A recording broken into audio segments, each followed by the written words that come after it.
Olá pessoal, eu sou Fábio Cabar, professor Medcel, um prazer estar com vocês. E hoje vamos conversar a respeito de um tema de epidemiologia, vamos conversar a respeito de vigilância, promoção de saúde e prevenção de doenças, a parte 1 do nosso tema, uma vez que nós dividimos esse tema em 3 partes. Vamos começar a falar então de níveis de prevenção em saúde. Começo apresentando a vocês um desafio, uma questão da UFRJ que dizia: no rastreamento de uma doença altamente letal, para a qual existe tratamento eficaz e com mínimos efeitos colaterais, deve-se realizar teste A, altamente específico, com elevado valor preditivo negativo, altamente sensível ou que detecte poucos falsos positivos. E aí, o que você acha que seria a resposta para esse teste? Vamos começar a nossa aula e para o final eu digo para vocês qual que era a resposta desse teste. Bom, começando a conceituar o que é epidemiologia, esse autor Almeida Filho, ele conceitua a epidemiologia como a ciência que estuda o processo de saúde e doença em coletividades humanas, analisando a distribuição e os fatores determinantes das enfermidades, fornecendo indicadores que sirvam de suporte ao planejamento, à administração e à avaliação das ações em saúde, propondo medidas específicas de prevenção, controle ou erradicação de doenças. Veja, então, no próprio conceito de epidemiologia, nós temos essa importante função de prevenção, de entendimento, de controle das doenças. Então, faz parte da epidemiologia esse entendimento do processo da saúde, da doença, da análise dos fatores determinantes das doenças e do controle, da avaliação, do planejamento, da administração das ações em saúde para se tentar propor as medidas de prevenção para que se tenha, então, o controle ou a erradicação das doenças. Essa é a função, é para isso que serve a epidemiologia, de acordo com Almeida Filho. Bom, Level e Clark, em 65, propuseram um modelo de história natural das doenças. Eles estudaram as doenças e observaram que, de maneira geral, as doenças se desenvolvem de uma maneira que logo apresento para vocês. E eles, a partir dessa história natural das doenças, eles propuseram 3 níveis de prevenção. Uma prevenção primária, uma prevenção secundária e uma prevenção terciária. No nível primário, o que eles propuseram é a promoção da saúde. Então, no nível primário, não tem ações voltadas para tratamento de doença.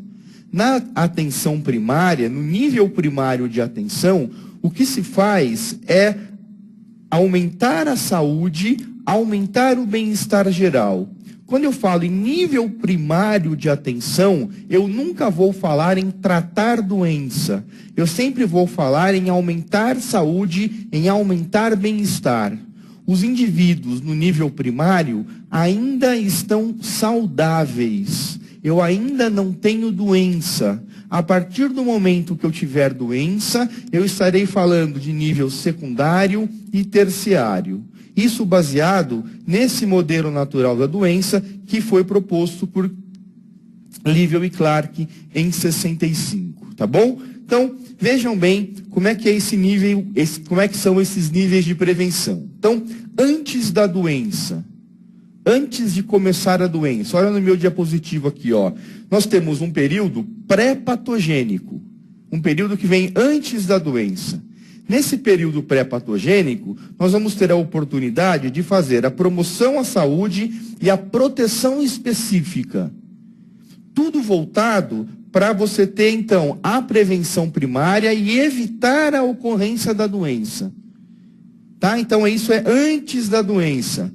É no momento em que você pode ter a interação do agente com o hospedeiro e você evitar o aparecimento da doença.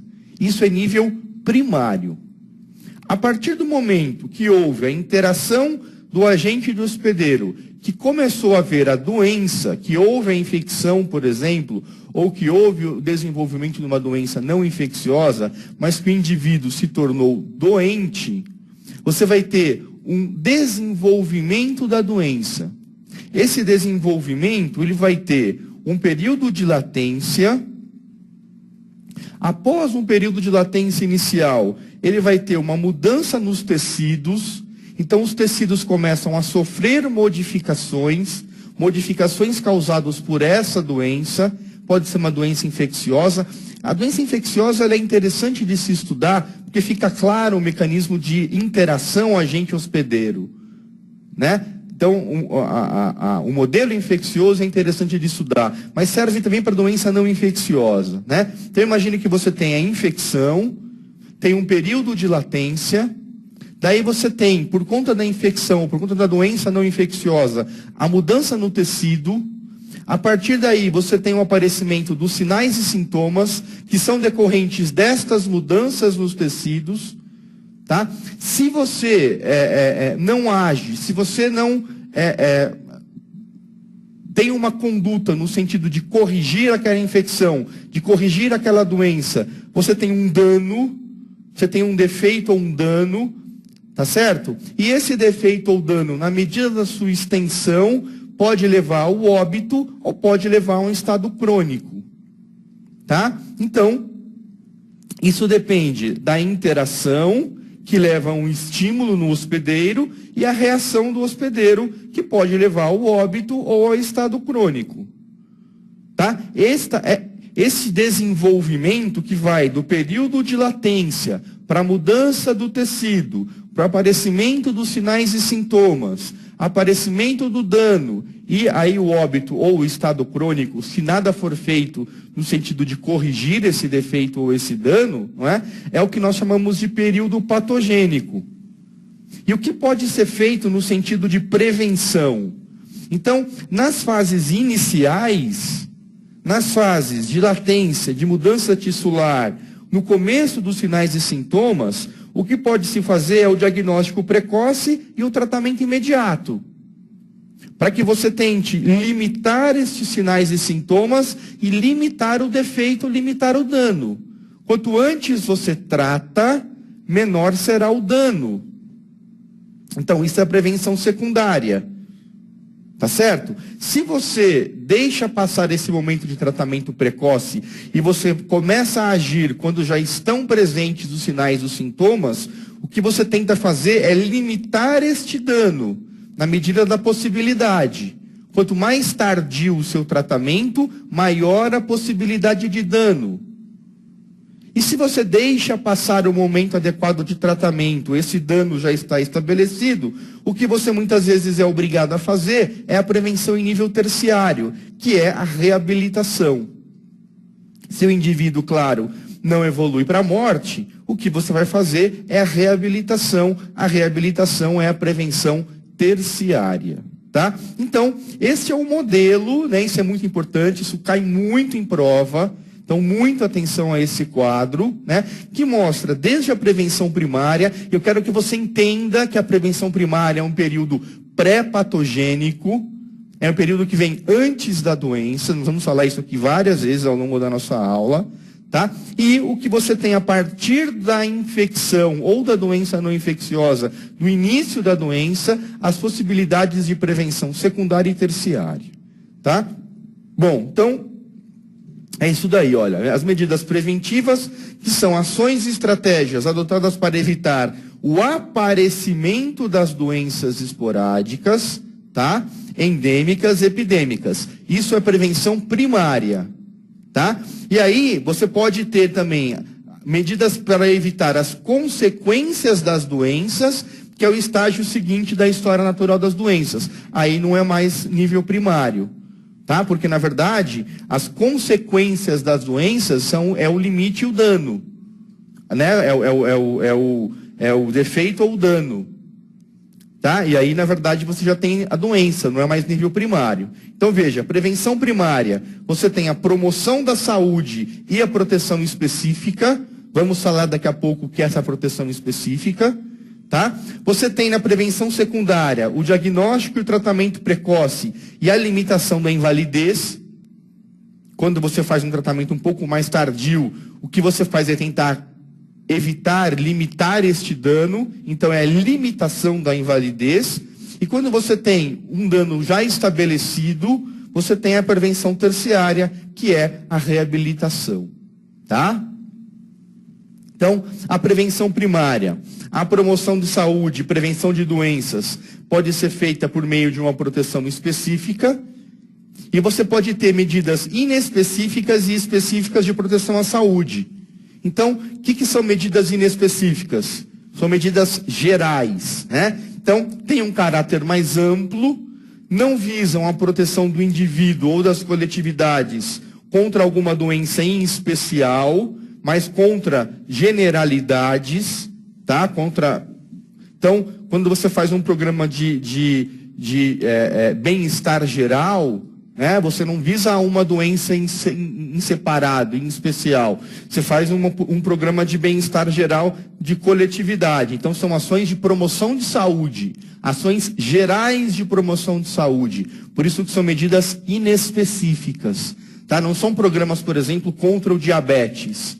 Programas de prevenção contra a hipertensão, contra uma doença X, tá? São medidas de promoção de saúde em geral.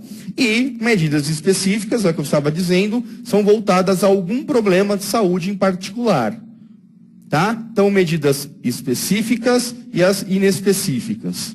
Então, o que seria a promoção da saúde? Então, a educação em saúde, manter um bom padrão nutricional, atenção ao desenvolvimento da personalidade, genética, condições adequadas de moradia, trabalho e lazer, educação sexual e aconselhamento matrimonial.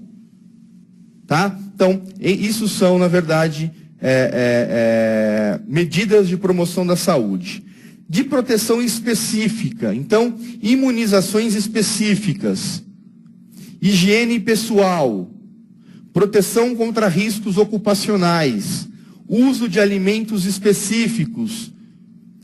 Então, alimentos, né, verduras, por exemplo, né, vitaminas em especial, alimentos que têm algum tipo de vitaminas, né, proteção contra animais peçonhentos em alguns trabalhadores, proteção contra substâncias carcinogênicas em alguns trabalhadores, evitar alérgenos, venenos, botas, repelentes, telas, especialmente para alguns trabalhadores, em algumas situações de riscos, uso de preservativos. Então, é uma prevenção primária, elas estão presentes antes de acontecer a doença, não é? E são específicas para algumas situações em especial que você pensa que você age para evitar que elas aconteçam. Quando nós falamos de prevenção secundária, nós estamos falando em prevenção secundária, nós estamos falando numa situação que atua interrompendo a evolução da doença. Então, eu já tenho uma doença, eu já tenho estabelecida a doença no cidadão, tá? E a partir daí, eu posso agir interrompendo essa evolução, ou numa fase subclínica, que é aquela fase inicial, onde você vai ter lá até o momento de mudança tissular, quando começam a aparecer os sinais e sintomas, mas especialmente ainda na fase de mudança tissular, ou na fase de evolução clinicamente aparente, quando eu já tenho os sinais e sintomas. Quais são os objetivos da prevenção secundária? Então, fazê-la regredir, seria a cura, evitar que o distúrbio se complique, que ele piore, não é? Evitar as sequelas, evitar o óbito e retardar a evolução da patologia, no caso, por exemplo, de uma doença crônica. Imagine que eu tenho uma hipertensão arterial crônica, que eu quero retardar a evolução da doença. Eu sei que é uma doença que, de maneira geral, tende a evoluir e que eu quero retardar esta evolução, eu quero mantê-la controlada. Eu não quero propiciar que você tenha a evolução dessa doença.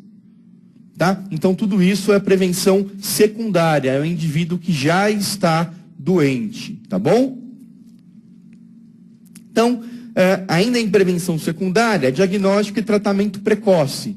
Então, você tem medidas individuais e coletivas para a descoberta de casos, pesquisa de triagem, exames seletivos, rastreamento, exames periódicos de saúde, busca ativa de casos entre os contatos, autoexame, intervenções clínicas ou cirúrgicas precoces. Ou seja, a doença já está presente. Por exemplo, quando eu faço um Papa Nicolau, eu estou fazendo prevenção primária ou secundária? É só você pensar, o Papa Nicolau, ele está buscando indivíduos sadios ou doentes? Ele está buscando indivíduos doentes. Doentes em estágio inicial. Mas são indivíduos doentes. Portanto, é uma prevenção secundária. Porque ele está buscando indivíduos doentes numa fase inicial da doença, para tratamento na fase inicial e evitando de que a doença progrida. Então, é uma prevenção secundária, não é primária. Exame de próstata, toque retal, é primário ou é secundário? O que ele está buscando? Alterações iniciais, doenças, indivíduos doentes. É um exame de rastreamento. Portanto, prevenção secundária. Prevenção secundária. Tá bom? Só um aviso para a técnica, eu estou sem cronômetro. Tudo bem? Prevenção secundária. Ok? Bom, ainda na prevenção secundária, nós temos a limitação da incapacidade. Tá? Então, na limitação da incapacidade, nós temos acesso facilitado aos serviços de saúde, tratamento clínico ou cirúrgicos adequados, ou hospitalização quando necessário. Isso daí já quando você tem uma doença um pouco mais avançada. E aí eu vou tentar limitar a incapacidade, limitar o aparecimento de sequelas maiores. Tá? E por fim, né, quando eu já tenho uma situação de doença já estabelecida, quando eu já tenho uma situação de dano estabelecido, o que eu posso fazer é a prevenção terciária. Na prevenção terciária, são reações do organismo. A doença já resultaram em alguma alteração, né? Então algum dano, alguma sequela, né? E aí você tem uma doença em estado crônico. O que eu tenho a fazer é a reabilitação dos indivíduos, tá? Isso é o nível terciário, tá? A reabilitação, ela vai se basear na reeducação e no treinamento, na utilização máxima da capacidade restante. Eu vou empregar o reabilitado, eu posso fazer uma colocação seletiva em lugares de emprego, em lugares de trabalho, né? E eu posso indicar para ele terapias ocupacionais, né? Para que ele possa então se reeducar, para que ele possa realmente se reabilitar fazendo atividades, exercícios de terapia ocupacional. Bom, falando para vocês de promoção de saúde. Então, os primeiros conceitos de promoção da saúde foram definidos por esse autor, por esses autores, em 1920 e 1946. Eles estabeleceram que a medicina tinha 4 tarefas fundamentais. Quais eram elas? Primeiro, a promoção da saúde. Depois, a prevenção das doenças, a recuperação e reabilitação. Olha a importância desses 2 primeiros, a promoção da saúde e a prevenção das doenças. Que é tudo aquilo que nós estamos falando na aula de hoje, especialmente em atenção primária. Tá? Lembrando a vocês que nós temos uma aula, tá, que vocês devem assistir de atenção primária, onde eu falo de programa de medicina da família, programa de saúde da família, que eu recomendo que vocês assistam essa aula, que é muito importante também para a prova de residência. Tá? Então assistam essa aula, fiquem atentos a essa aula, que nós sabemos que a principal medida, a principal estratégia de atenção primária, de promoção à saúde que nós temos no nosso país hoje, são as equipes de saúde da família. Então nós temos essa aula à disposição, assistam essa aula. Voltando para o nosso tema, então, promoção à saúde.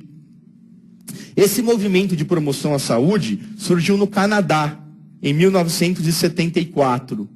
E foi a partir de um informe chamado Informe Lalonde. Então é esse nome aí, é New Perspective on Health of Canadians. tá? Então, o que eles observaram numa reunião, nesta reunião que foi realizada no Canadá, é que naquela época, já em 74, eles observavam custos crescentes de assistência à saúde. A saúde estava ficando muito cara, estava se gastando muito dinheiro com saúde. E eles começaram a se questionar o modelo médico centrado no manejo das doenças crônicas. Então eles disseram assim, olha, nós estamos nos concentrando muito em tratar doenças. E esse modelo de tratar doenças é muito caro. Gasta-se muito dinheiro em tratar doenças. Será que não existe um modelo de medicina mais barato e que seja mais eficiente? Esse foi o questionamento que eles fizeram. E aí teve a Carta de Ottawa em 86, dizendo assim, olha, promoção da saúde é o nome dado ao processo de capacitação da comunidade para atuar na melhoria de sua qualidade de vida e saúde, incluindo uma maior participação no controle deste processo para atingir um estado de completo bem-estar físico, mental e social. Então vejam, começaram a pensar na questão da promoção da saúde e não apenas no tratamento da doença. Foi uma mudança no enfoque que começou lá em 1974 e se consolidou nessa Carta de Ottawa em 1986. O conceito de promoção da saúde. Então, é a capacitação da comunidade, das pessoas, do povo, da comunidade, para atuar na melhoria da qualidade de vida, para que eles participem neste processo. Então, está levando também a responsabilidade para as pessoas, para que elas participem deste processo, para que se atinja um estado de bem-estar físico, mental e social. Tá? Então, saúde é um conceito positivo, enfatiza os recursos sociais e pessoais, as capacidades físicas, e o que eu acabei de dizer, a promoção da saúde não é responsabilidade exclusiva do setor de saúde, é também da população. Então, foi passado para a população também essa responsabilidade. Não é só do médico, não é só do enfermeiro, não é só da equipe de saúde que tem que promover a saúde. A comunidade tem que se envolver nisso também. Tudo bem? E vai além de um estilo de vida saudável na direção de um bem-estar global. Então, é mais do que ter um estilo de vida saudável, né? Porque se busca um bem-estar físico, mas também mental e social. Tá? Então, quando nós falamos em campos de saúde, nós estamos falando em estilos de vida, sem dúvida nenhuma, mas estamos falando também na biologia humana, e aí muitas vezes isso passa pela equipe de saúde, né? Estamos falando no ambiente em que se vive, em que se trabalha, em que se estuda, né? Em que se mora, não é? E nos serviços de saúde que são oferecidos para os cidadãos. Tudo isso, todos estes campos vão compor aquilo que se chama, aquilo que se estabelece como saúde. Então, o modelo, né, de Dahlgren e Whitehead, né, dos determinantes sociais da saúde, né, são várias condições socioeconômicas, culturais e ambientais que vão determinar o bem-estar, o estado de saúde da pessoa. Então, são a produção agrícola e de alimentos, a educação, os ambientes de trabalho, as condições de vida e de trabalho, as condições de emprego, de água e esgoto, os serviços sociais de saúde e de habitação. Tudo isso, veja, um leque muito amplo de situações do que simplesmente a questão da saúde, do bem-estar físico, envolve o conceito de saúde. Além disso, você tem as redes sociais e comunitárias, a saúde social, o estilo de vida dos indivíduos, que tem a ver com o bem-estar físico, mental, né? O estilo de vida tem a ver muito com o bem-estar físico, mas também mental.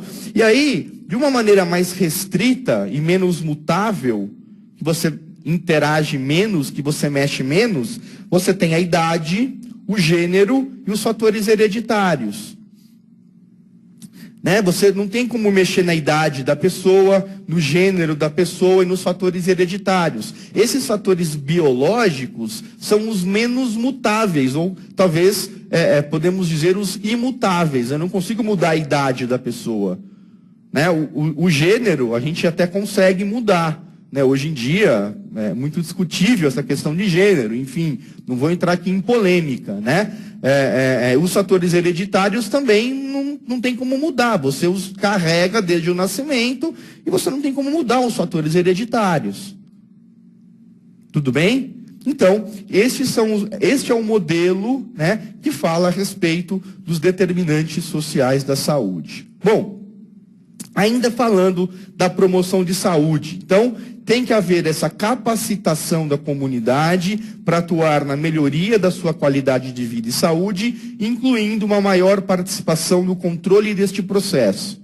Tá? Então, a comunidade tem que participar no controle deste processo. Não é apenas uma função da equipe de saúde. Então, tem que ter uma política pública sadia, uma criação de ambientes favoráveis para a participação da comunidade, um reforço da ação comunitária, a reorganização dos serviços sanitários e o desenvolvimento de aptidões pessoais. Não é à toa a importância dos agentes comunitários de saúde. Quando nós falamos em equipes de saúde da família, existe um programa hoje no Brasil, por exemplo, que é o programa dos agentes comunitários de saúde, que é um programa importantíssimo, que é justamente isso, é a capacitação de alguns indivíduos de dentro da comunidade, tá, que vão fazer um pouco disso.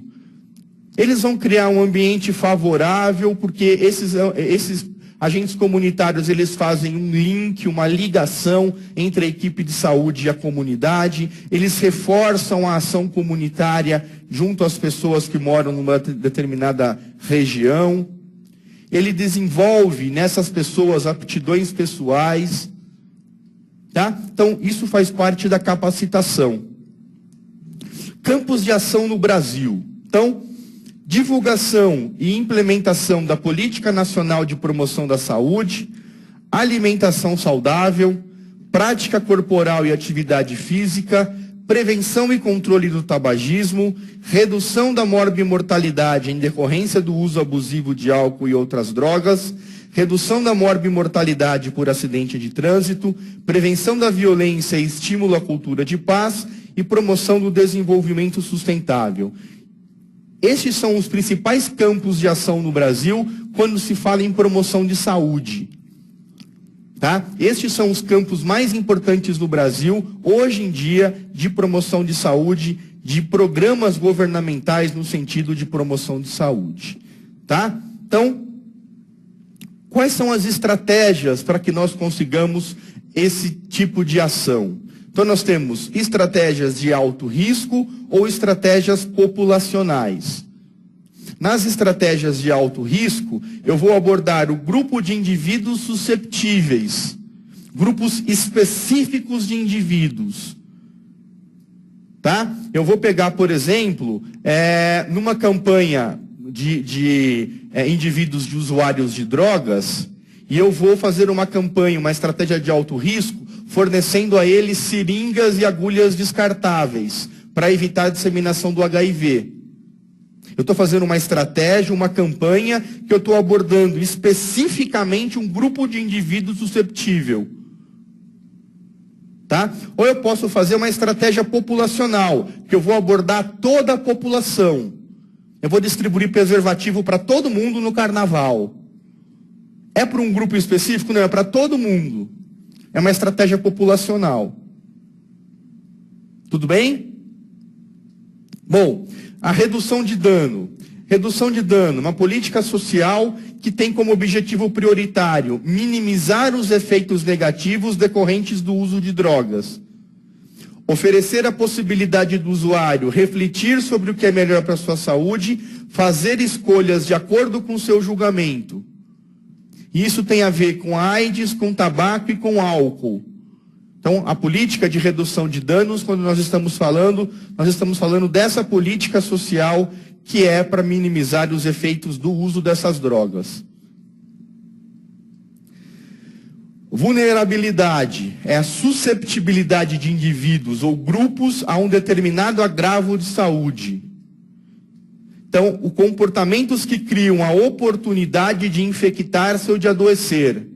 O quanto que o indivíduo é vulnerável, o quanto que esse indivíduo está susceptível a uma determinada doença. Pode ser infecciosa ou não infecciosa.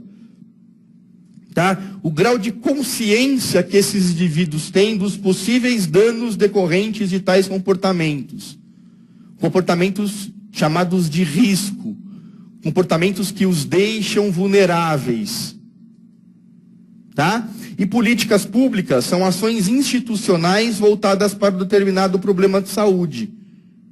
Por exemplo, para diminuir essa vulnerabilidade.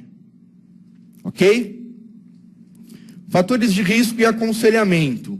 Então, quais são as tendências preocupantes neste momento no nosso país? Tá? O que nós temos de preocupante no nosso país? Excesso de peso e obesidade em homens e mulheres. O que nós temos de boas notícias? Nós temos no tabagismo uma redução total na população e a população de homens. Então tem diminuído o tabagismo na população geral dos brasileiros e entre os homens. A quantidade de pessoas com fumo pesado, então com mais de 20 cigarros por dia, tem diminuído em homens. A inatividade física tem diminuído em homens. E a mamografia tem aumento do exame em mulheres nos últimos 2 anos. Então essas são as tendências que tem que se preocupar no sentido do peso e se comemorar no sentido do tabagismo, inatividade física e mamografia. Tudo bem? Olha alguns gráficos. Então, percentual de adultos fumantes segundo as capitais e Distrito Federal. Nós temos que a capital onde menos se fuma é Maceió e onde mais se fuma é Porto Alegre. Tá, isso em 2011. O tabagismo, nós temos várias fases para que a pessoa pare de fumar. Nós temos uma fase chamada pré-contemplação. Nessa fase, o indivíduo sequer vislumbra a possibilidade de parar de fumar. Ele nem pensa na possibilidade. Então essa fase é pré-contemplação. Existe a fase de contemplação, que vem depois dessa, que ele admite que o tabagismo é um problema e ele planeja mudar eventualmente o comportamento. Então ele diz, poxa, o tabagismo para mim é um problema, eu gostaria de parar. Então, é a fase de contemplação. Existe a fase da ação, onde ele efetivamente toma medidas para mudar o comportamento. Então ele diz, não, eu vou fazer alguma coisa para mudar o meu comportamento. Para parar de fumar. A partir do momento que ele toma essas medidas, existe a fase de manutenção, onde se ele parou de fumar, ele vai continuar abstêmio, ele vai continuar sem fumar. Pode haver, neste momento, períodos de recaída, que devem ser cuidados. E boas estratégias para você ajudar nesse momento de ação e nesse momento de recaída é o uso de reposição de nicotina e a bupropiona. Então são estratégias para que você tenha uma diminuição, uma cessação do tabagismo. Tá? O consumo de bebidas alcoólicas também tem uma gama grande aí de alteração de acordo com as capitais. A capital onde tem menor consumo de álcool é no Rio Branco e onde você tem o maior consumo de álcool em Salvador, nas capitais brasileiras. Com relação à alimentação saudável, o ideal é a redução de gordura total ingerida para menos de 30% do total de calorias, a redução da ingesta de colesterol a menos de 300 miligramas ao dia, A redução maior que 10% do total de calorias por gordura saturada. Enfatizar o consumo variado de peixes, de aves sem pele, carnes magras e derivados do leite desnatado e dar prioridade a produtos à base de grãos, cereais, legumes, verduras e frutas. Então, essas são estratégias saudáveis de uma alimentação adequada, tá? Que devem ser enfatizadas, devem ser orientadas, por exemplo, numa consulta de comunidade, tá? Com relação à atividade física, então, percentual dos adultos que praticam atividade física no tempo livre. Onde menos se pratica atividade física é Porto Velho e São Paulo. Onde mais se pratica atividade física é Florianópolis. Aí também é uma sacanagem, né, gente? É uma sacanagem. Praticar atividade física em São Paulo é correr aonde? Na Avenida Paulista? No meio dos carros? É correr lá na Avenida Sumaré? Aquele monte de carro soltando fumaça na sua cara. E onde que é praticar atividade física em Florianópolis? Na beira-mar.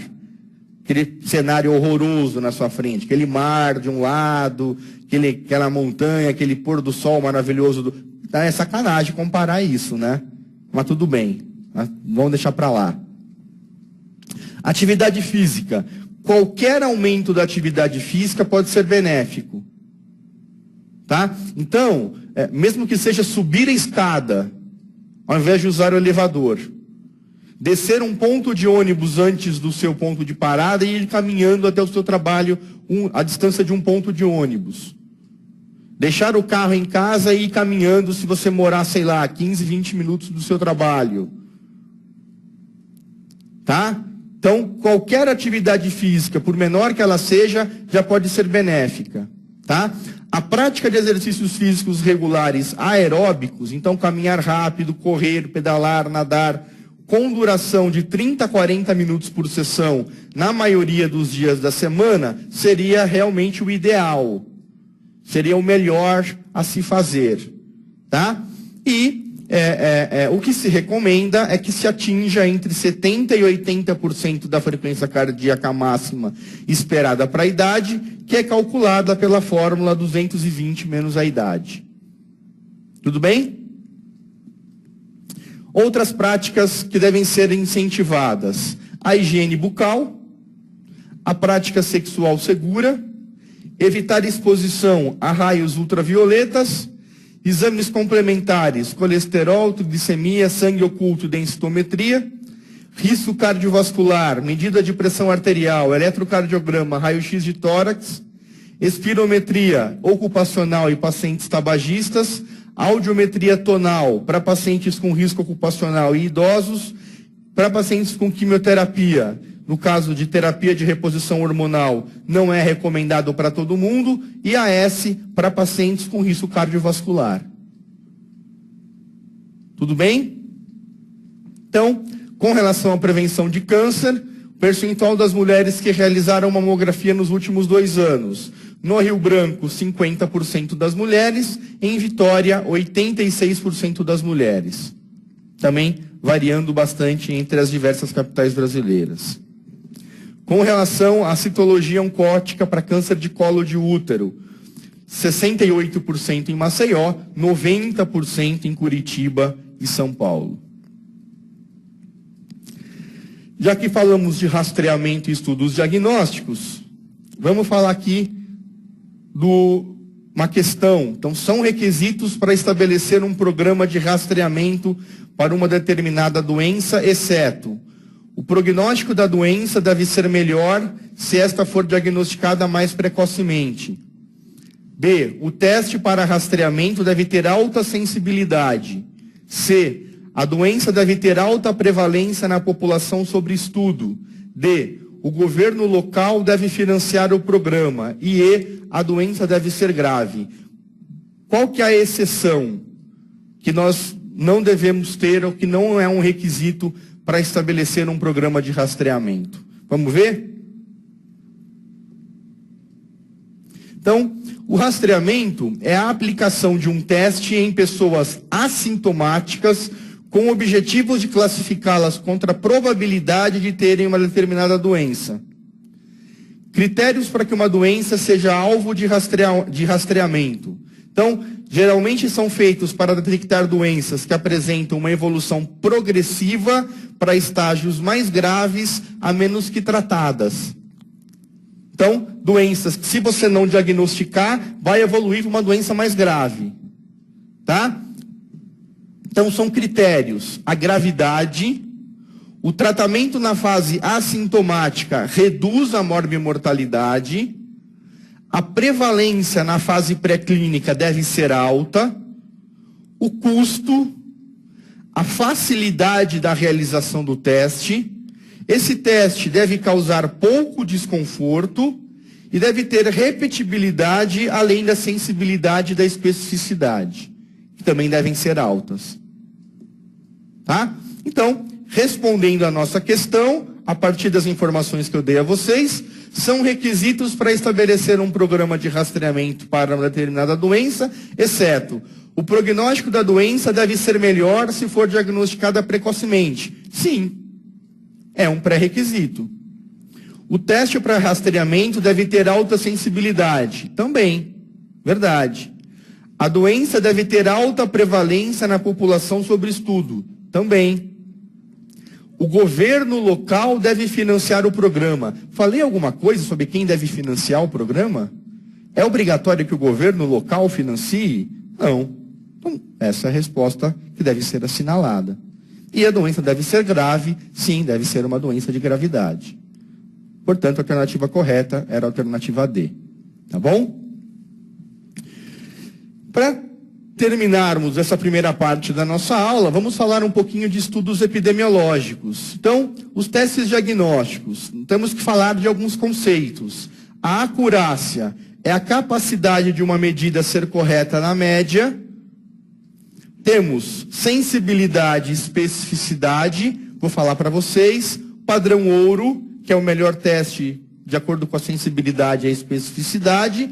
E a precisão ou confiabilidade, que é a capacidade de uma medida dar o mesmo resultado ou um resultado muito semelhante nas medições repetidas de um mesmo fato.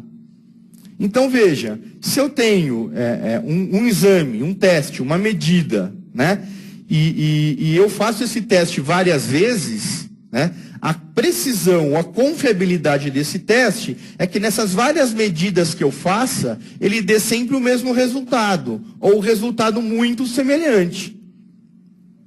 Isso é um teste confiável. Esta é uma medida confiável, ou precisa, de precisão, de confiabilidade. Tá? Então, vamos ver essa questão. A sensibilidade é um atributo de qualidade da vigilância epidemiológica e de testes diagnósticos e mede a capacidade de. Então, o que mede a sensibilidade? Identificar a proporção de casos negativos do evento, identificar a ocorrência do evento em qualquer momento, detectar casos verdadeiros do evento em estudo ou detectar a capacidade de medidas de controle do evento. Vamos ver. Então, sensibilidade. Quando nós falamos em acurácia, a sensibilidade é a capacidade de um teste para detectar uma doença quando ela está presente. Então, o teste é sensível quando ele é capaz de detectar a doença quando ela está presente. Se um teste não é sensível, ele irá falhar em detectar a doença em indivíduos doentes. O indivíduo está doente, mas ele dá negativo. Ele não é sensível. Tudo bem? Especificidade é a capacidade de um teste de indicar a ausência da doença quando a doença está ausente. Então, se um teste não é específico, ele vai indicar que existe a doença quando ela não existe. Vai dizer que o indivíduo está doente quando ele está sadio. Então, teste que faz isso é um teste não específico. Tá bom? Então, a partir daí, nós podemos estabelecer o que é valor preditivo positivo e valor preditivo negativo.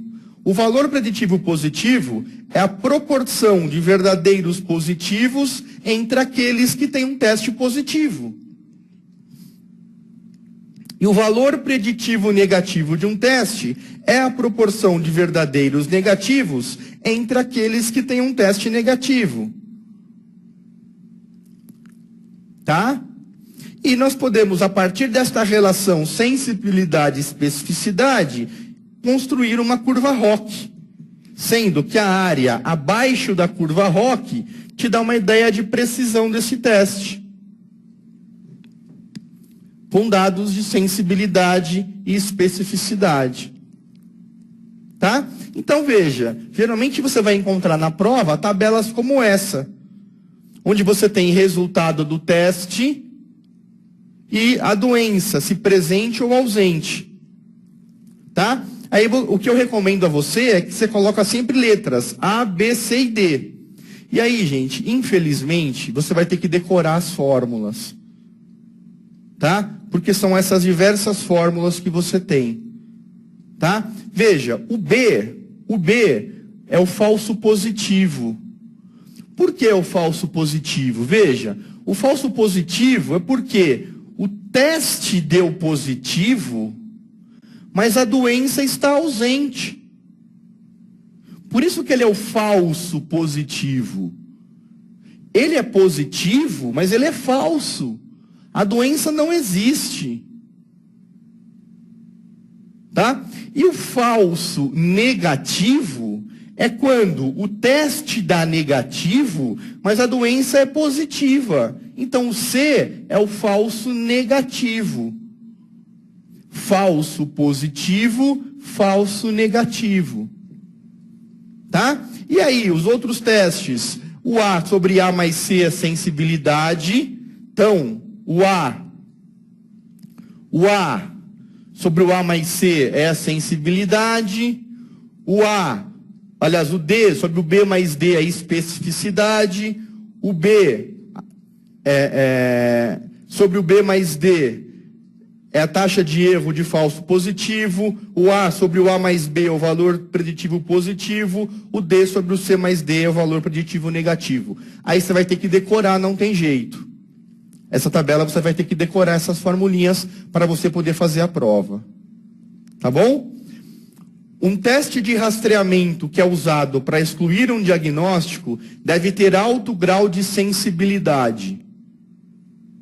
Um teste de rastreamento que é usado para excluir um diagnóstico deve ter alto grau de sensibilidade. Exemplo, quando eu vou falar, eu vou fazer um teste de HIV. Eu quero excluir a possibilidade de HIV. Eu tenho que usar um teste de alta sensibilidade. E depois, se ele der positivo, eu uso um teste de alta especificidade. Mas eu tenho que fazer, para excluir a doença, eu tenho que fazer a alta sensibilidade. Guarda essa frase. Leve esta frase com você para a prova. Tá? Um teste confirmatório, o qual é usado para confirmar o diagnóstico, deve ter alto grau de especificidade. Leve esta frase para a prova. Tá? Pegue essas duas frases, anote na cabeça, na sua gavetinha mental e leve as duas frases para a prova. Tá bom? Então, respondendo, a sensibilidade é um atributo de qualidade da vigilância epidemiológica e de testes diagnósticos e mede a capacidade de identificar a proporção de casos negativos do evento? Não. Identificar a ocorrência de eventos em qualquer momento? Não. Detectar a casos verdadeiros do evento em estudo? Sim. E detectar a capacidade de medidas do controle de evento? Claro que não. Aquela primeira pergunta que eu fiz para vocês no começo da aula, no rastreamento de uma doença altamente letal, para a qual existe tratamento eficaz e com mínimos efeitos colaterais, deve-se realizar teste. Então, rastreamento de uma doença letal. Então, rastreamento de uma doença letal. Eu devo realizar um teste que seja altamente específico, elevado valor preditivo negativo, altamente sensível ou que detecte falsos positivos. Como eu acabei de falar para vocês, que era para você levar a frase no seu bolso, se eu tenho que descartar uma doença, eu vou usar um teste altamente sensível. Portanto, a resposta correta é a alternativa C, de Cabar. Tá bom? Então, reforce o seu conhecimento, memorize os seus principais tópicos, garanta o melhor dos seus desempenhos, faça os simulados. Tá bom? Era isso que eu tinha que falar para vocês, pela sua companhia, pela sua atenção. Meu muito obrigado e até a próxima.